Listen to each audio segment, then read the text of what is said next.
with the new Jurassic World 3, what is it, Dominion, I think it's called, coming out, like, I don't know, the next couple weeks, I've decided it's time to break out the collection and watch all of the rest of the Jurassic movies that I have not seen. I have seen the first two because they were a part of my Steven Spielberg series. I liked the first one quite a bit, did not like the second one pretty much at all.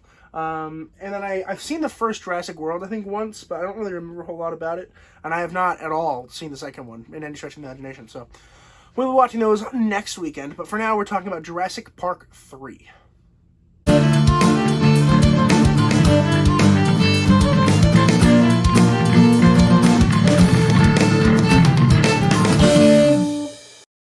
Jurassic Park 3 was released in 2001. That was the year of the Robert. That was when I was born. It was written by Peter Buckman and Alexander Payne and Jim Taylor, and directed by Joe Johnston. Now, no spoilers. I guess there are spoilers. You know what? There's spoilers in this one. I'm going to talk about spoilers. There's spoilers. This one is not one I was looking forward to, that I can tell you. I did not like the second one, so I was like, why would I like the third one? It doesn't even have Spielberg attached to it. Actually, I think he's producing it.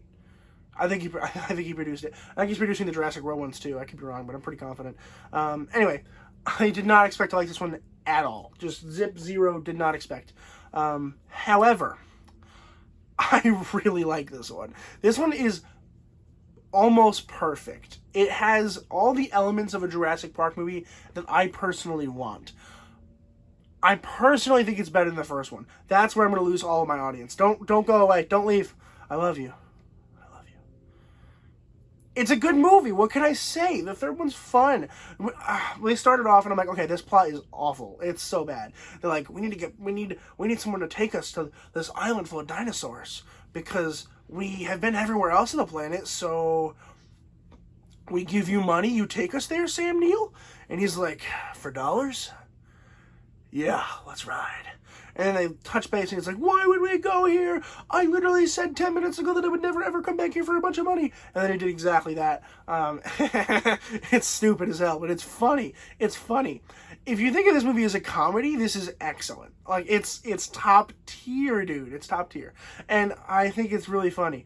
But then after that part, it does become a Jurassic Park movie. I mean, there's nothing really new here, if I'm being honest. Like, most of the time, it's not new. It's like, oh, dinosaurs. They have to run up a tree. Or someone's going to die. And then they do. And it's like, wow, I could have seen that coming. Wish I could have stopped that from happening. And it's like, this one does have considerably more death, I think, than most other ones. And, like, pretty important characters die. I'm like, oh, I didn't expect that character to die or that character to die. What is happening? So that was fun. It brought this kind of mix to it where I didn't know who was going to die. Like, I know Sam Neill doesn't die because he's on the poster for the third Jurassic World one, but everyone else, I'm like, they're fair game. Like, they could die, and I some of them do, and I'm like, every time they do, I'm like, whoa, wasn't expecting that. The one thing that I think is wonderful about this movie, like, I love this one specific part, the pterodactyls, dude. Oh my god, it's so fucking cool.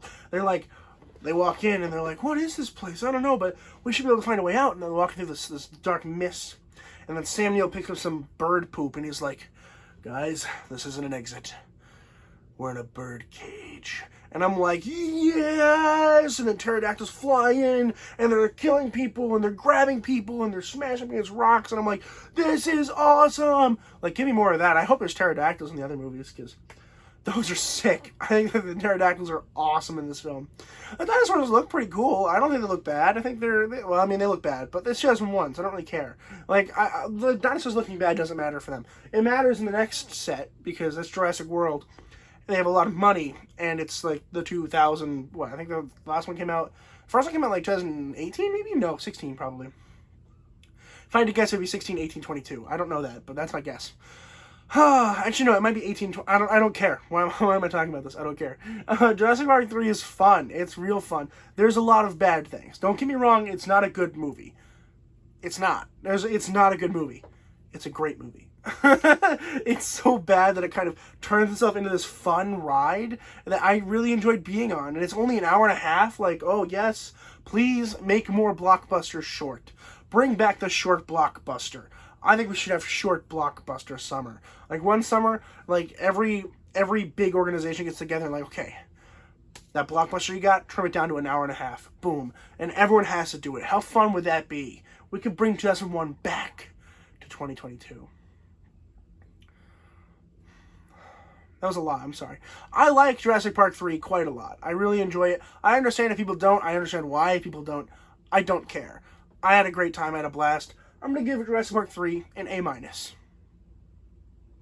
Have you guys seen Jurassic Park 3? Let me know in the comments down below what you guys thought about it. I have it on Blu-ray, but I think you can probably find it if you don't have it on Blu-ray. I think you can find it on HBO Max. That'd be my guess. I could be wrong, but that's my guess.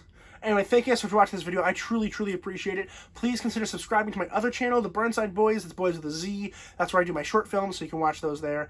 And subscribe here so you can find your next movie at Robert's Reviews.